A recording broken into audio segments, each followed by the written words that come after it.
Hello world, Alexandre Buckley here, and let's talk games. So after Microsoft announced Project Scarlett E3, it's given us a chance now to compare the next generation of home consoles and see what the PS5 and Project Scarlett have in common. And they're pretty similar. The main thing to take away from this is they're getting a lot closer to sort of more traditional computers and more traditional gaming machines you'd see in like a gaming PC. The specs are really impressive, of course, but we're getting a lot closer to that kind of configuration, and we're moving a lot further away from the sort of home console typical specs. So a few things that did sort of pop out here. I'm just going to pop a graph here so you can actually compare them yourselves. But both of them support SSDs, which are really good. Both of them will be based on AMD technology, which is really exciting. They're both going to support up to 8K resolution. Technically speaking, if you read how both of the consoles have been presented so far, they just said 8K gaming. I'm adding in the little asterisk of supporting up to 8K gaming. I say this because even though there's a whole thing at the moment being said about 4K gaming, not every single game that's released does actually play in 4K. Some of it's upscaling to 4K, some of it can be done at 4K, some of it isn't 4K, it's 1080, some of it supports higher frame rates but doesn't actually do the full resolution thing. So I think even though that they have said it can do 8K gaming, that's going to be a case-by-case basis in my opinions. I'm just putting the asterisks up there as well. Also, frame rates of up to 120 frames per second. Again, I would say take that with a pinch of salt. And yes, I would expect many games will be able to do that, but at the same time, I wouldn't be surprised if this is more of a up-to spec rather than a guaranteed flat rate. They're all going to do 120 frames per second. Ray tracing as well, which is a really big thing coming out at the moment. It's essentially just a better way to do lighting and get graphical improvements and get really good textures and stuff like that. If you've seen videos online on what ray tracing can achieve, it's really impressive stuff. A lot of it is showing off things like how the light is reflecting off like a burning car onto like water and seeing how the world and the environment's been rendered to show the graphical improvements. But yeah, it's quite impressive. The only thing I would say is because a lot of people have been comparing the PS5's prospective specs to the Project Scarlett. We didn't get a massive reveal on the PS5. We basically got an interview where some specs were dropped, and then when a question was asked, he just went into more detail about the actual console itself.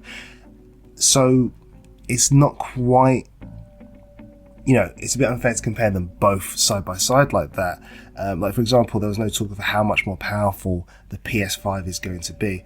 I'd also like to point out as well that I only found one article online that actually said the PS5 was going to have 8GB of GDDR RAM.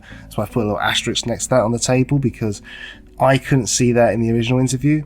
That may have been reported after the interview was done, but at the moment I couldn't find any other details on that at all. So I'm literally going off of what I could find basically from the original interview that was conducted on the PS5 and the press conference that Microsoft have done on Project Scarlett. So the specs look very similar, and what I suspect is both consoles are going to be extremely powerful. They're going to be a lot more powerful than the current generation, which is a given. However, it's really going to come down to the games, and that is basically what it should always come down to: which console's going to have the best games there.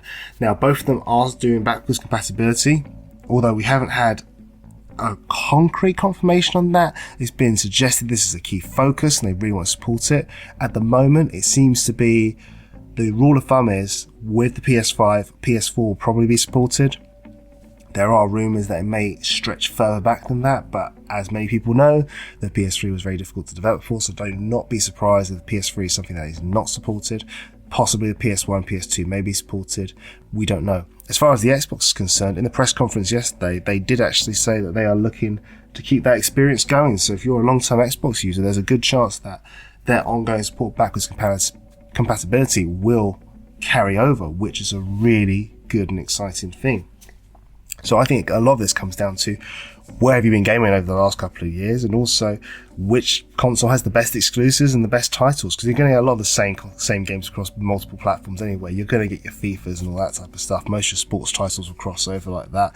Most of the big flagshippers now, they're going to be cross-platform as well. You're going to have the odd exclusive, and that's really where the difference is going to come down to. In this generation, the PS4 has had a lot more exclusives, which is why that's been a more popular console.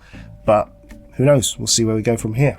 So that is the quick comparison on the two consoles that will be coming out. Very exciting times. At the moment, it does look like there's not going to be any real major developments until next year. These are sort of the early first impressions we are getting. Early first impressions when we had a massive press conference from Microsoft. But yeah, I just wanted to share these specs with you and get your thoughts on that. So let me know what you think in the comments, guys, and I'll catch you on the next one.